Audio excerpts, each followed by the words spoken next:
सजा दो घरी को गुलशन सा, अवध में राम आए हैं। सजा दो घरी को गुलशन सा, अवध में राम आए हैं।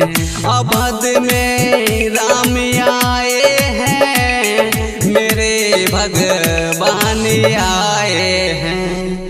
लगे कुटिया भी गुलशन सा, अवध में राम आए हैं। अवध में राम आए हैं, मेरे भगवान आए हैं।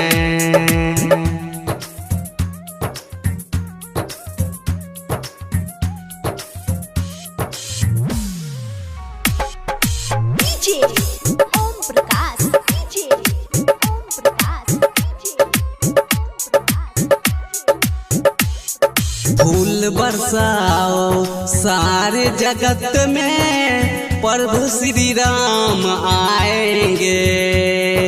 फूल बरसाओ सारे जगत में, प्रभु श्री राम आएंगे।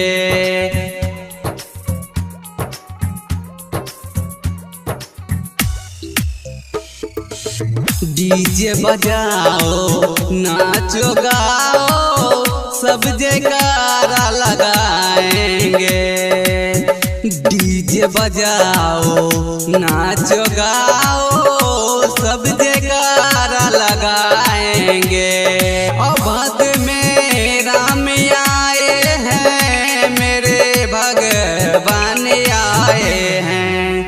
बिछा दो अपने पलकों को, अवध में राम आए हैं। बिछा दो अपने पलकों को, अवध में राम आए हैं।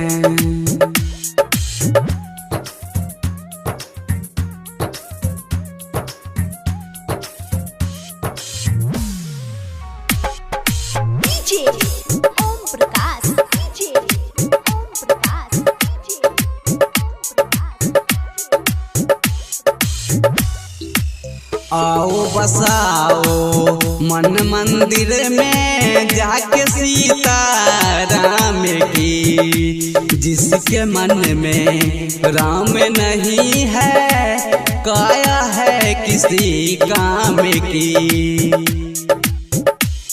अवध में राम आए हैं, मेरे भगवान आए हैं।